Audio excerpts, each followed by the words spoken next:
Story with five পেতে হলে গল্পের স্বাদ ধরতে হবে স্টোরি উইথ ফাইভের হাত। আজ আমরা শুরু করতে চলেছি আমাদের ইউটিউব চ্যানেলের এপিসোড নাম্বার 4। আজকে আমরা এপিসোড 4-এ রেখেছি এক রহস্যময় রোমাঞ্চকর গল্প, বিমল করের লেখা কেঁচো ঘুরতে সাপ। চলো শুরু করা যাক। আমার নাম জীবনলাল, জীবনলাল দত্তগুপ্ত। ওটা আমার আসল নাম। একটা নকল নামও রয়েছে, লালা দত্ত। আমার আসল নাম যত লোক জানে, নকল নামটা তার চেয়েও বোধহয় বেশি লোক জানে। হয়তো আপনিও জানেন বা শুনেছেন, না শুনলেও ক্ষতি নেই। আমি মোটেই কেষ্টবিষ্টু গোছের লোক নই, একেবারে সাধারণ চুনোপুটি। তবু যে বলছি, শুনলেও শুনে থাকতে পারেন নামটা। তার কারণ আমি একজন গোয়েন্দা গল্পের লেখক। লালা দত্ত এই নামে শিহরণ সিরিজের গোয়েন্দা বই লিখি। না না করেও আমার বইয়ের সংখ্যা প্রায় 20। নিজের কথা এখানে সামান্য বলে নেওয়া দরকার। গোয়েন্দা গল্প লেখাটা আমার পেশা নয়, শখ। আমার পেশা কেরানিগিরি। ট্রাম কোম্পানিতে চাকরি করি। আমাদের মেশবাড়িকে কোলে বাজারের সঙ্গে তুলনা করা যায় হট্টখানা। ওরই মধ্যে কোনো রকমে থাকা খাওয়া, এই আর কি।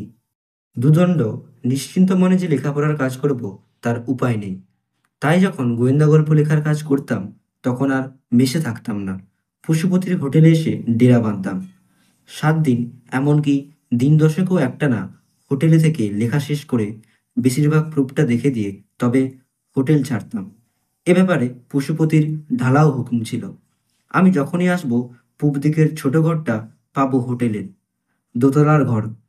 আমার খাওয়া দাওয়া, ভাই ফরমাস খাটা, চা পান, সিগারেটের ব্যবস্থা করে দেবার কোনো ত্রুটি না হয়। পশুপতি এই রকমই।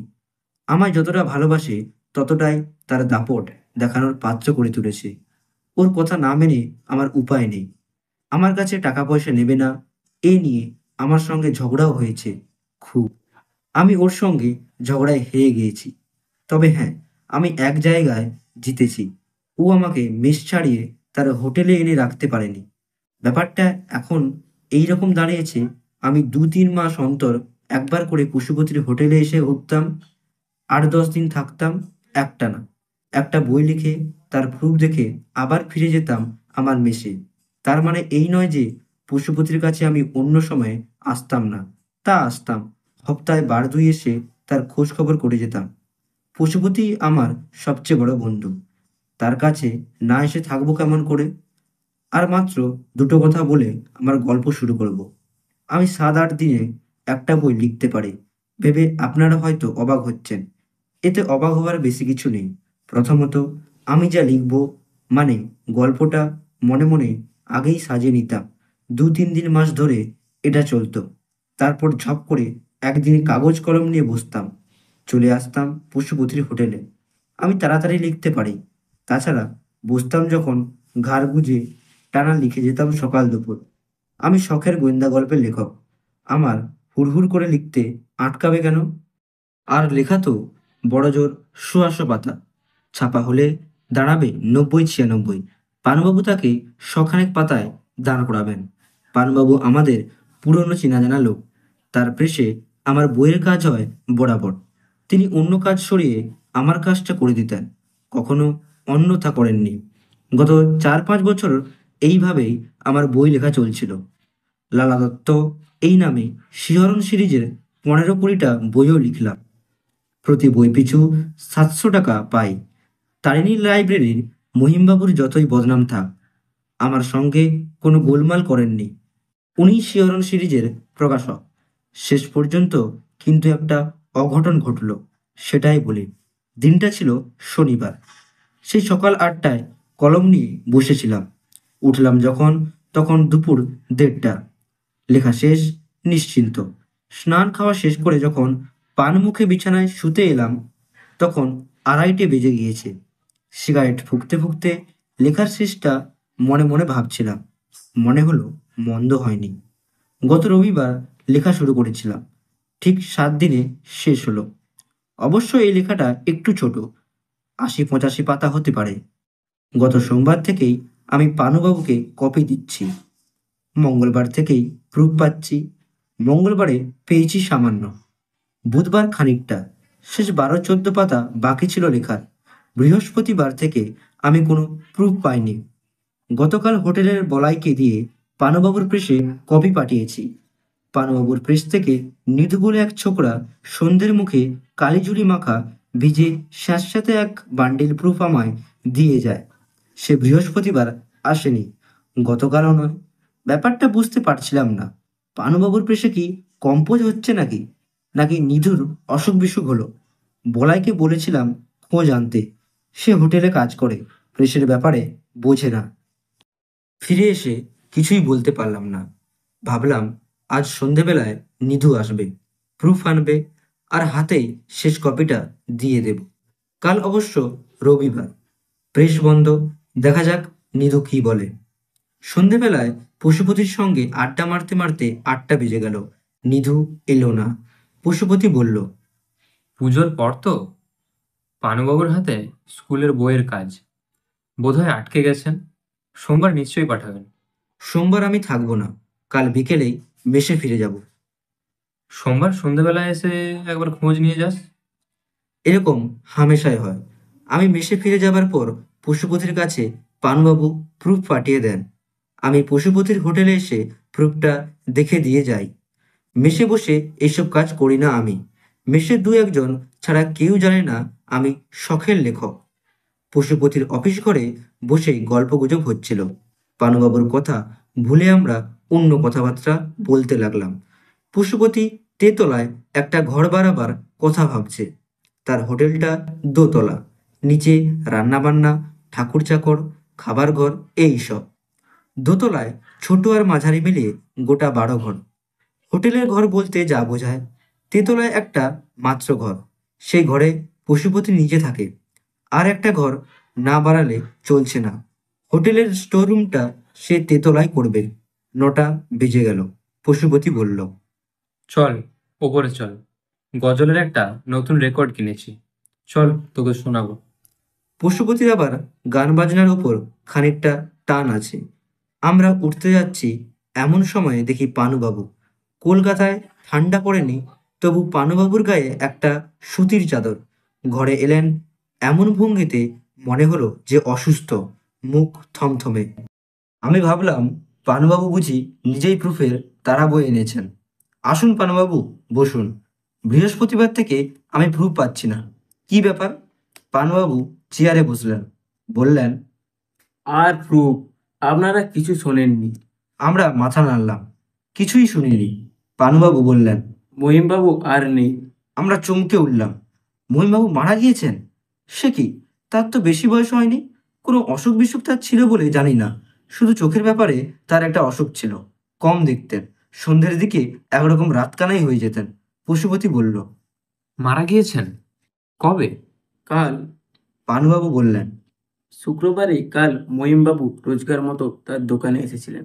কাজকর্ম করেছেন। স্কুলে সিজনের কাজ চলছে বলে দোকান থেকে উঠতে উঠতে 8টা বেজে যায়। কর্মচারীরা দোকান বন্ধ করার পর মহিমবাবু রোজগার মতো তার চেনা এক রিক্সাওয়ালাকে ডেকে রিক্সায় ওঠেন।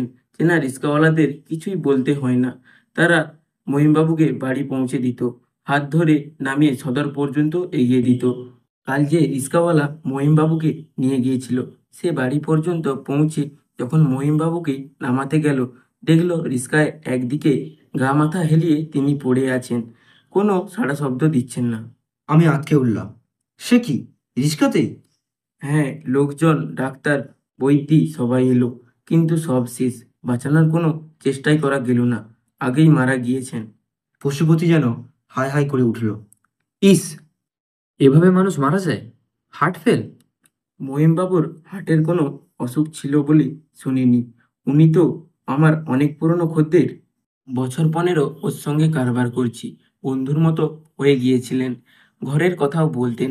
ওর দোষের মধ্যে দেখেছি একটু তিরেক্ষে ধরনের, ঠোঁটকাটা আর খানিকটা কৃপণ। এছাড়া ওর কোনো দোষ দেখিনি। বিয়ে থা করেননি, ভাইপো ভাগ্নেদের মানুষ করেছেন। আমার ভালো লাগছিল না। পানুবাবুর কথা মন দিয়ে শুনছিলাম না সব। মহিমবাবুর সঙ্গে আমাদের সম্পর্কটা ভালোই ছিল।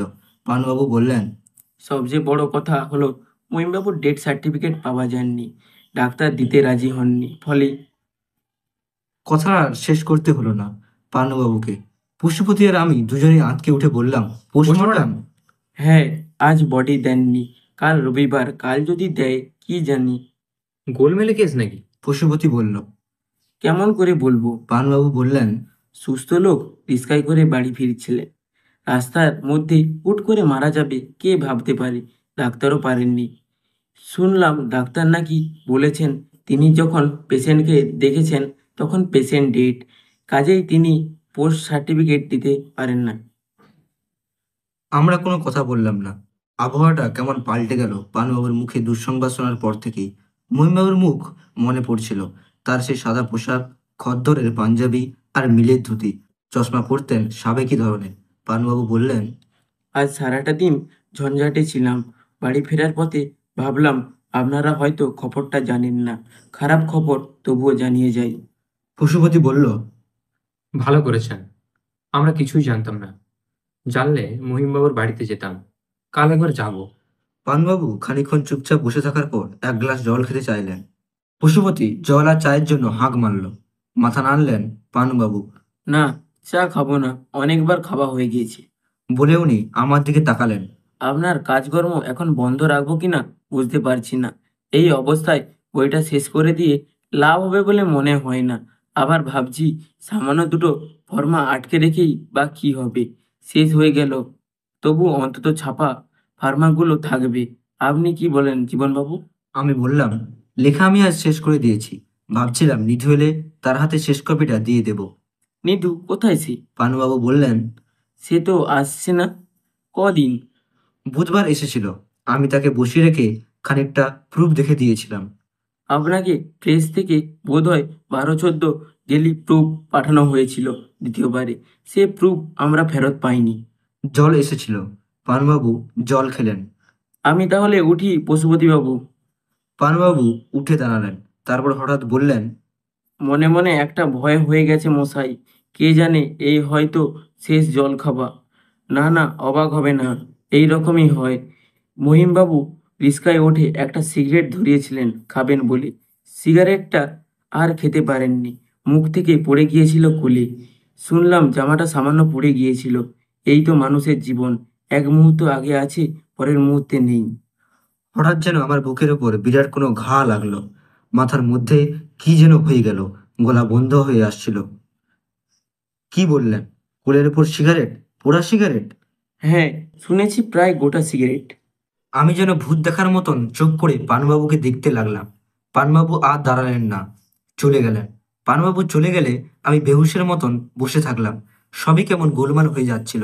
এমন কি হয় নাকি গল্পের ঘটনার সঙ্গে জীবনের ঘটনা মিলে যায়? আশ্চর্য! পশুপতি বল, এ কেমন করে হলো? আমি যে বইটা সবে শেষ করলাম তাতে একেবারে এই জিনিস। পশুপতি কিছুই বুঝতে পারল না, আমার দিকে তাকিয়ে থাকলো। অদ্ভুত ব্যাপার, স্ট্রেঞ্জ। আমি ভাবতেই পারছি না, একেবারে এক ধরনের মার্ডার। আমার গলার স্বর নিজেরই কানে লাগলো। ভয় পেয়েছি না উত্তেজিত হয়ে উঠেছি, চোখ কান জ্বালা করে উঠেছিল। পশুপতি বলল, কি বলছিস পাগলের মতন? একই ধরনের মার্ডার মানে? একই ধরনের, সেম। আমি একটা খুনের কথা লিখেছিলাম। একটা 70 বছরের বুড়ো, অগাধ তার সম্পত্তি, হাড় কেপ্পন, তাকে তার ভাইপো এইভাবে খুন করবে। সিগারেটের পাতার মধ্যে বিষ মেশানো থাকবে। বুড়ো দুটো তিনটে টান মারার সঙ্গে সঙ্গেই শেষ। পশুপতি আমার দিকে বোকার মতন তাকিয়ে থাকলো। বুঝলাম না। পশুপতি বলল, তোর গল্পের বুড়ো যেমন ভাবেই মরুক, তার সঙ্গে মহিমবাবুর কি সম্পর্ক? তুই বুঝতে পারছিস না? তুই কি রে, মহিমাবুকে তো একইভাবে মারা হয়েছে। পশুপতি হেসে উঠল। তোর মাথা! কোথায় তোর বইয়ের গল্প আর কোথায় রিয়েল ব্যাপার? তুই বিশ্বাস করছিস না? আমি সত্যি বলছি। আমার গল্পে আমি একটা নতুন ধরনের মার্ডার ঢুকিয়েছিলাম। মানে এমনভাবে খুন করা হবে যাতে বাইরে থেকে কিছু বোঝা যাবে না, মনে হবে হার্ট অ্যাটাক বা হার্ট ফেল। তুই ভেবে দেখ, এখানেও তাই করা হয়েছে। মহিমবাবু সুস্থ অবস্থায় রিকশায় উঠে বাড়ি ফিরছিলেন। দোষের মধ্যে তিনি একটা সিগারেট ধরিয়েছিলেন। 2-4টে টানও দিতে পেরেছিলেন কিনা কে জানে। হাত থেকে সিগারেট গড়িয়ে পড়ল, তিনিও ঢলে পড়লেন রিকশায়। পশুপতির এতক্ষণে যেন মাথায় গেল আমি কি বোঝাতে চাইছি। আমার দিকে তাকিয়ে থাকলো কিছুক্ষণ। তোর এই নতুন বইটায় এরকম ছিল? হ্যাঁ। তুই কি বলতে চাইছিস? তোর বইয়ের গল্পের সঙ্গে মহিমবাবুর মারা যাবার সম্পর্ক আছে? অত জানি না ভাই, তবে বড় অদ্ভুত লাগছে। আমার লেখার প্রুফ আজ 3 দিন ধরে পাচ্ছি না। নিধু বেপাত্তা, অথচ এইরকম একটা কাণ্ড হয়ে গেল। পশুপতি হাত তুলে আমায় চুপ করতে বলল, বলে কি যেন ভাবতে লাগলো। খানিকক্ষণ পরে বলল, দাঁড়া, ব্যাপারটা বুঝতে দে। তুই কি বলতে চাস? তোর গল্পের খুন দেখে বা ধরপড়ে কেউ একজন মহিমবাবুকে খুন করেছে? তাই তো দাঁড়াচ্ছে ব্যাপারটা। দাঁড়াচ্ছে বললেই হবে নাকি? যুক্তি কোথায়? আমি বললাম, তুই ভেবে দেখ না, পানুবাবুর মুখে শুনলি আমার দেখে দেওয়া প্রুফ তার প্রেসে পৌঁছায়নি। নিধু পৌঁছে দেয়নি, সে প্রেসে যাচ্ছে না। এ থেকে কিছুই প্রমাণ হয় না। তোর কাছে যে কপি আর প্রুফ এসেছিল, তুই দেখে দিয়েছিস বলছিস, সেটাতে কি ছিল? এই রকম খুনের কথা। একেবারে গোড়াতেই ছিল? হ্যাঁ, গোড়ার দিকেই। তুই কি লেখায় বিষের নাম দিয়েছিলি? হ্যাঁ, পুরো নামটা আমার নোট বইয়ে লেখা আছে। এক ধরনের শ্যাওলার মতন জিনিস, দক্ষিণ আমেরিকার কোথাও কোথাও পাওয়া যায়, সমুদ্রের কাছে সাধারণত। এখানে এ বিষ পাওয়া যাবে কেমন করে? একটা ইংরেজি বইতে ব্যাপারটা দেখেছিলাম, দেখে নোট বইয়ে টুকে নিয়েছিলাম। এই বিষে কাজ হয়? তার আমি কি জানি, বইয়ে দেখেছিলাম, টুকে নিয়েছিলাম। হাতে কলমে তো পরীক্ষা করে দেখিনি। তাছাড়া গল্পের বইতে লেখা বিষ নিয়ে কে আর মাথা ঘামায়। পশুপতি মাথার চুল ঘাঁটতে লাগলো। কি ভাবছিল কে জানে। সিগারেট ধরালো, তারপর বলল, তোর খানিকটা বাড়াবাড়ি হচ্ছে জীবন। আমার মনে হয় না তোর গল্পের বই থেকে কেউ খুন করার ব্যাপারটা শিখে নিয়েছে। এরকম কখনো শুনিনি। তাই যদি হতো তবে শয়ে শয়ে হাজারে হাজারে গোয়েন্দা বই যা বেরোয় বাজারে, তার থেকে লোকে খুন খারাপি শিখে নিত। গল্পের গরু কি আর গেছো হয়?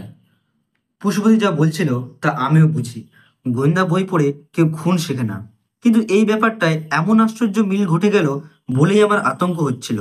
পশুপতি বলল, শোন, কতকগুলো সহজ যুক্তি সাজিয়ে নে। প্রথম যুক্তি হলো, মহিমবাবু আচমকা মারা গিয়েছেন। এটা ঠিকই, কিন্তু এখনো পর্যন্ত কেউ কি বলেছে ওকে খুন করা হয়েছে? হুট করে মানুষ মরতেই পারে। মহিমবাবুর হয়তো হার্টের রোগ ছিল বা হয়েছিল, তিনি জানতেন না, আমরাও জানতাম না। ডাক্তার ডেথ সার্টিফিকেট দেয়নি। না দেওয়াই স্বাভাবিক। না জেনে কোনো ডাক্তার সার্টিফিকেট দেয়? পোস্টমর্টম হচ্ছে, শুনলি তো। অস্বাভাবিক মৃত্যু হলে সেটা হয় বলেই শুনেছি। তুই একটা দিন অপেক্ষা কর না, কালকেই হয়তো জানতে পারবি। রিপোর্ট পেলেই সব শোনা যাবে। অপেক্ষা তো করতেই হবে, কিন্তু আমার কেমন মনে হচ্ছে পশুপতি, ভালো লাগছে না। দুশ্চিন্তা করছিস? যা ঘটেছে সেটা কাকতালীয়। তুই নিশ্চিন্ত হয়ে বসে থাক। হয়তো পশুপতির কথাই ঠিক, যা ঘটেছে সেটা কাকতালীয়। এমনও হতে পারে আমি যা ভাবছি ব্যাপারটা মোটেই তা নয়। মহিমবাবু হার্টের রোগেই মারা গিয়েছেন। এরকম হামেশাই হয় আজকাল। অফিসে কাজ করতে করতে মানুষ মারা যায়, খবরের কাগজ পড়তে পড়তে লুটিয়ে পড়ে, চায়ের কাপ মুখে তোলার অবসর পায় না, চিরকালের মতন চোখ বুজে। হ্যাঁ, এরকম হয়। তবু আমার দুশ্চিন্তা হচ্ছে কেন? পশুপতি বলল, কথা ঘোরাবার জন্যই। তোর গল্পে কি ছিল রে? গল্পে? হ্যাঁ, বললাম তো, একটা বুড়োকে তার ভাইপো খুন করবে। একটু ছড়িয়ে বল। কেমন করে করবে? মানে কিভাবে? বুড়োকে বিষ মেশানো সিগারেট দেবে খেতে। বুড়ো বুঝতে পারবে না। আসলে একটা প্ল্যান করা হয়েছিল বুড়োকে মারার জন্যে। বুড়ো সব ব্যাপারে খুব সাবধানী ছিল, সন্দেহ করত এক ভাইপোকে। কিন্তু যখন সে খুন হয় তার কিছু ভুল হয়েছিল। কি ভুল হয়েছিল? প্রথম ভুল, সে ধরতেই পারেনি তার চশমা জোড়া যে ভেঙে ফেললো, মানে তার চাকর ভেঙে ফেলেছিল। সেটার একটা উদ্দেশ্য ছিল। তার ভাইপো বুড়ো চাকরকে দিয়ে এটা করিয়েছিল। চশমা না থাকায় বুড়ো বুঝতে পারেনি কখন তার সিগারেটের প্যাকেট বদল করে অন্য প্যাকেট রাখা হয়েছে। তৃতীয় ভুল, বুড়ো হাড় কিপটে বলে বাড়ির বারান্দায় প্রায় অন্ধকারে বসেছিল, আলো জ্বালেনি, রাস্তার আলোতেই বসে বসে আরাম করছিল। পশুপতি বলল, মহিমবাবুর চশমা কিন্তু কেউ ভাঙেনি। হ্যাঁ, তবে মহিমবাবুর চোখের দোষ ছিল বড় রকমের। তিনি একরকম রাতকানা ছিলেন। তা অবশ্য ঠিক। তবে তাকে তো দোকানদারের কর্মচারীরাই সিগারেট কিনে এনে দিত। তারা সকলেই পুরনো কর্মচারী, বিশ্বস্ত। বিশ্বস্ত লোক কি অবিশ্বাসের কাজ করে না? টাকা পয়সা খেয়ে করতে পারে। অনায়াসে পারে। তাছাড়া মহিমবাবুর দোকানের কর্মচারীরা সবাই ধর্মপুত্তুর, এ কথা কে বলল? আমরা তাদের কতটুকু চিনি? পশুপতি অস্বীকার করল না। বাস্তবিক পক্ষে আমরা মহিমবাবুর দোকানে মাঝে মাঝে গিয়েছি, চা খেয়েছি, কথাবার্তা বলেছি সামান্য। ভদ্রলোক যে খারাপ ছিলেন তা নয়, তবে সাদালাপি ছিলেন না। বসে বসে গল্প করার মতো মানুষও নন। কাজের কাজটুকু সেরে তিনি আমাদের বিদায় জানাতেন। মহিমবাবুর দোকানে 4-5 জন কর্মচারী দেখেছি, মুখে সকলেই চিনি, কারো নাম জানি, কারো শুধু পদবিটা। কর্মচারীদের মধ্যে গৌরাঙ্গবাবু সবচেয়ে পুরনো। তিনি বয়স্ক লোক, বিক্রি বাটা নিয়ে ব্যস্ত থাকতেন। গৌরাঙ্গবাবু আর রায় বলে এক ছোকরা। অন্য দুজনের মধ্যে ছিল কানু বলে এক লম্বা শিরিঙ্গে আধ বয়সী লোক আর মল্লিক নামে এক জোয়ান ছেলে। মাঝে মাঝে দাশু বলে একজনকে দেখেছি। এদের কারোর সঙ্গে আমাদের পরিচয় তেমন গভীর ছিল না। গৌরাঙ্গবাবু অবশ্য সজ্জন মানুষ। আমি বললাম, খারাপ না হলেই ভালো। তবু বলছি, নিধুর ব্যাপারটা আমার ভালো লাগছে না। সে ব্যাপার তো হবে কেন? খোঁজ করবি? ভাবছি। বেশ, কর, আমি তোর সঙ্গে থাকবো। সকালের দিকেই পশুপতির ঝামেলা বেশি থাকে। বাজার হাট, মুদিখানা, কয়লা ঘুঁটে, কে এলো কে গেল, টাকা পয়সার হিসেব, আদায়পত্র, এসব নিয়ে ব্যস্ত থাকে বেলা পর্যন্ত। আমার তর সইছে না দেখে পশুপতি 12 আনা কাজ 10টা নাগাদ মিটিয়ে দিয়ে বলল, নে চল, আমি তৈরি। রাস্তায় বেরিয়ে পশুপতি বলল, তোর অবস্থা দেখে মনে হচ্ছে রাত্রিরে ঘুমোতে পারিসনি। সত্যি রাত্রে ঘুমোতে পারিনি। মাথার মধ্যে ওই একটি চিন্তা জট পাকে গিয়েছিল। মহিমবাবুর মুখ বারবার মনে পড়েছে। বেচারি পানুবাবু প্রেস, প্রত্যেকের কথায় ভেবেছি কাল। পানুবাবুর প্রেস বিবেকানন্দ রোডের দিকে, বড় রাস্তায় নয়, গলির মধ্যে। আমরা দুজনে হাঁটতে লাগলাম। কলেজ স্ট্রিটের মুখে এসে ট্রাম ধরবো। পশুপতি বলল, তুই খুব ভয় পেয়েছিস যেন। না, মিথ্যে কথাই বললাম পশুপতিকে। আসলে আমায় ভয় ধরেছিল। তোর মুখ বলছে তুই ভয় পেয়েছিস। পশুপতি বলল, তোর ভয় পুলিশ তোকে ধরবে, বলবে জীবনলাল বাবু আপনি মশাই মহিমবাবুকে খুন করার পথটা দেখিয়েছেন, আপনাকে ছাড়া হবে না। সত্যি জীবন, তুই একটা গাধা। পুলিশের আর খেয়ে দিয়ে কাজ নেই, তোকে ধরতে আসবে। পশুপতি হাসতে লাগলো। আমি বললাম, বাঘে চলে 18 ঘা, পুলিশ যদি ছোঁয় আমায় নাজেহাল করে ছাড়বে। আমি ভাই পুলিশকে ভয় পাই। তাহলে আর ডিটেকটিভ বই লিখিস না, ভূতের গল্পই লেখ। কথা বলতে বলতে আমরা মোড়ে এসে পড়েছিলাম। ট্রাম আসছিল। রবিবার, প্রেস বন্ধ। আমরা ভেবেছিলাম এখন কাজের চাপ চলছে, হয়তো খোলা থাকতে পারে। দারোয়ান রামলাল বলল, গত রবিবার কাজ হয়েছিল, এ রবিবার কেউ আর কাজ করতে চায়নি, তাই ছুটি। পশুপতি বলল, নিধুর ঠিকানাটা জেনে নে জীবন। দারোয়ান আমাদের চেনে, আমাকে হামেশাই দেখে প্রেসে আসতে। রামলাল, ওই নিধু কোথায় থাকে, ঠিকানা জানো? রামলাল একটু ভাবলো, মাথা নাড়ল, বলল, পাত্তা আমি জানি না বাবু, মগর ওমেটিয়া কলেজের পাশ থাকে। গলির নাম? মালুম নেই। পশুপতি আমার দিকে তাকালো, বলল, কাল পানুবাবুকে জিজ্ঞাসা করে নিলেই হতো। তখন আমার এত কথা মনেও আসেনি। তাছাড়া এখনই পানুবাবুকে ব্যাপারটা না বলা ভালো। আগে থাকতে রটিয়ে লাভ কি, দেখা যাক কি হয়। রামলাল নিজেই বলল, आप लोग দাসবাবু সে पूछ लें, দাসবাবু জানেন। কোথায় থাকে দাসবাবু? নাগেজ এই গলি সে চলে যায়, পায়ে মোড় নেবেন, 7 নম্বর। আচ্ছা। আমরা আর দাঁড়ালাম না, দাসবাবুর খোঁজে চললাম।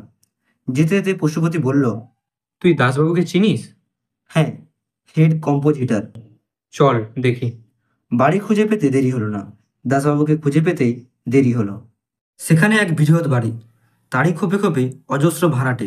দাসবাবু বললেন, মেডিকেল কলেজের মেন গেটের উল্টো দিকে যে গলিটা, ওই গলি দিয়ে ঢুকে যাবেন শ্রী গোপাল মল্লিক লেন। বাড়ির নম্বর মনে পড়ছে না, জানি না, বছরখানেক আগে একবার গিয়েছিলাম। একটা মুদির দোকান দেখবেন, জিজ্ঞাসা করলে বলে দেবে। বলে দাসবাবু আমার মুখের দিকে তাকিয়ে বললেন, নিতুর নাকি? কোন মাসি মারা গিয়েছে? খবর পাঠিয়েছিল। ওর মা মাসি কেউ আছে বলে আমি জানি না। কামাই করার অজুহাত। ছেলেটা দিন দিন বদ হয়ে যাচ্ছে জীবনবাবু, নেশাভান করে বেড়ায় শুনেছি। আমি আসল কথাটা ভাঙলাম না, বললাম, যাই একবার খোঁজ করে দেখি গিয়ে। পানুবাবু কাল গিয়েছিলেন, বললেন, আমার প্রুফ আটকে পড়ে আছে। প্রুফ তো আমার কাছে নেই, নিধুর কাছে। সে যে কি করলো, কাগজপত্র হারালো না বাড়ি ফেলে রেখেছে, একবার খোঁজ নেওয়া দরকার। দাসবাবু বললেন, গিয়ে দেখুন কি করলো প্রুফগুলোর। দায়িত্ব বলে কিছুই নেই ওর, ওদের দিয়ে কাজ হয় না। কি বলবো বলুন, বাবু ভালো মানুষ, চাকরিটা তো খাবেন না। আজকারা পেয়ে পেয়ে মাথায় উঠেছে। মহিমবাবু কথা শুনেছেন? শুনেছি, পানুবাবুই বলেছেন। নিয়তি, কপালে কার কি আছে কে জানে। আমরা আর দাঁড়ালাম না, ফিরে এসে আবার ট্রাম ধরার জন্য দাঁড়িয়ে আছি। পশুপতি বলল, নিধুকে দেখেছিস? ছেলেটাকে তো খারাপ দেখিনি, তবে চেহারাটা কেমন চুয়ারের মতন হয়ে গেছে আজকাল। নেশা টেশা করে বলল। আমি কোনো জবাব দিলাম না। ট্রাম এলো, বেশ ফাঁকা। আমরা পাশাপাশি বসলাম। ট্রাম চলতে শুরু করলে আমি বললাম, তুই মহিমবাবুর ফ্যামিলির খবর রাখিস? না, ওপর ওপর যা শুনেছি। আমি ভাবছি মহিমবাবুকে খুন করলে কার কী লাভ হতে পারে, কার স্বার্থ? পশুপতি বলল, আমার কিন্তু একবারও মনে হচ্ছে না এটা খুনের ব্যাপার। ভদ্রলোক হার্টের রোগেই মারা গেছেন।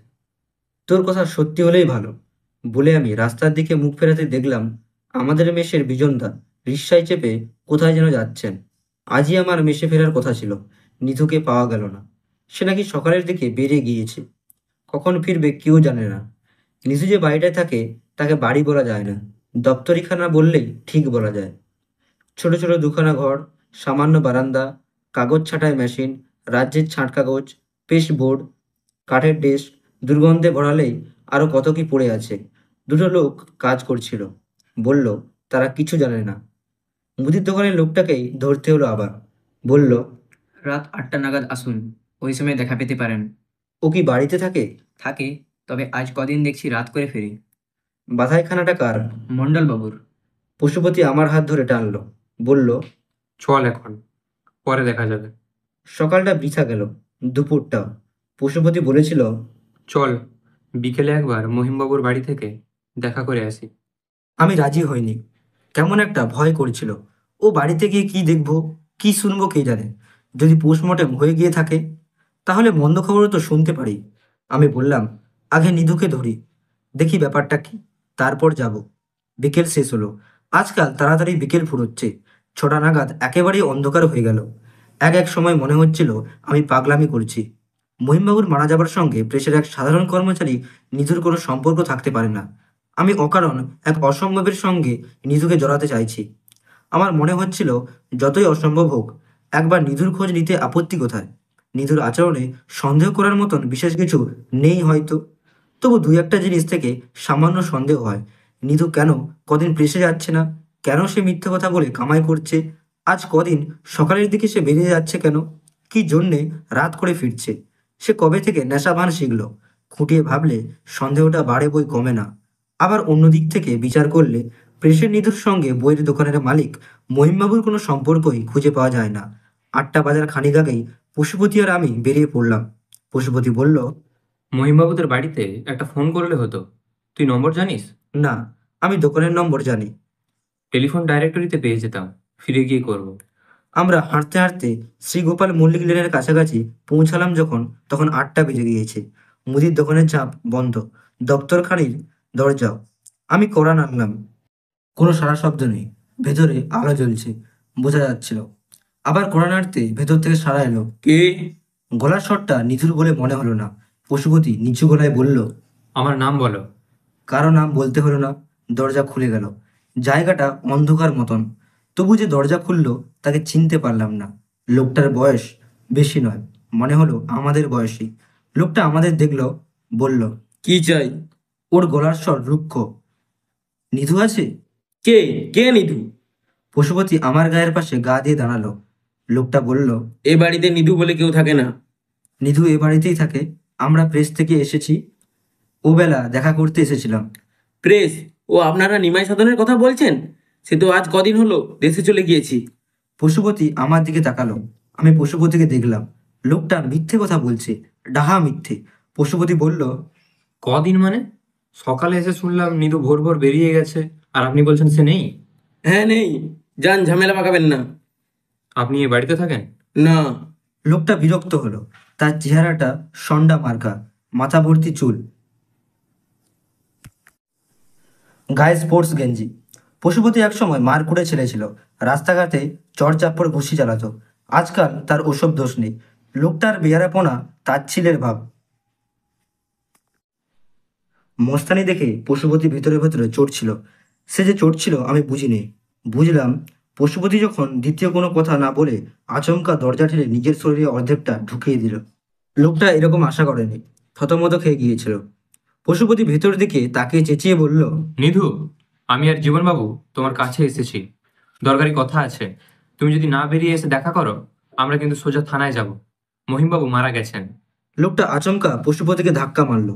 পশুপতি সামলাতে পারল না, পড়ে গেল। আমি দরজার পাশে, তখনও বাইরে দাঁড়িয়েছিলাম।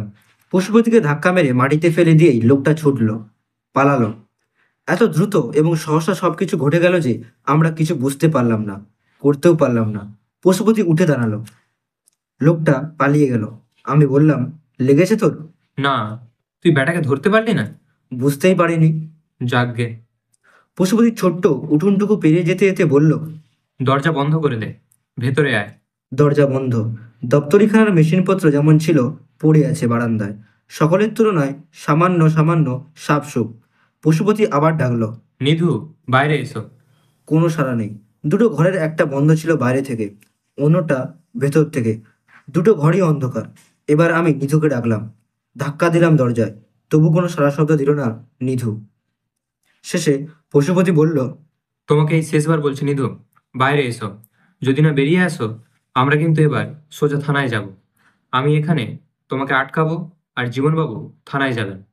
আমরা সামান্য অপেক্ষা করতেই ভেতর থেকে দরজা খোলার শব্দ এলো। তারপর নিধু বেরিয়ে এলো। অন্ধকারও বোঝা যাচ্ছিল তার চেহারা, পোশাক সবই যেন কেমন নোংরা বিশ্রী দেখাচ্ছে। নিধু বাইরে এসে চুপ করে দাঁড়িয়ে থাকলো, কথা বলল না। পশুপতি বলল, তুমি ঘরের মধ্যে লুকিয়েছিলে কেন? আমরা ডাকছি, শুনতে পাচ্ছিলে না? কোনো জবাব দিল না নিধু। আমি বললাম, তোমার কাছে আমরা কেন এসেছি জানো? মাথা নাড়ল নিধু। জানি না। মিথ্যে বলো না, তুমি জানো।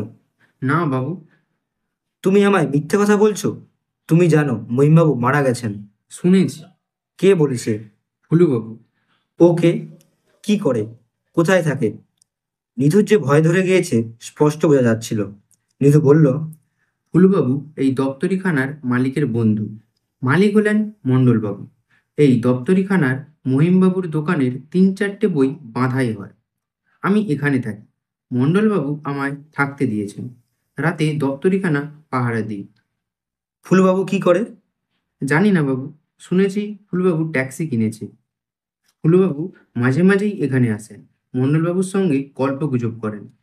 পশুপতি বলল, ও, তা তোমায় একটা কথা জিজ্ঞাসা করি। তুমি কাজ করো পানুবাবুর প্রেসে, ফুলবাবু ট্যাক্সির মালিক। তোমাদের মধ্যে বইয়ের দোকানের মালিক মহিমবাবুকে নিয়ে কথা হবে কেন? হে, ও কেন তোমাকে মহিমবাবুর মারা যাওয়ার খবর শোনাবে? নিধু চুপ, জবাব দিতে পারছিল না।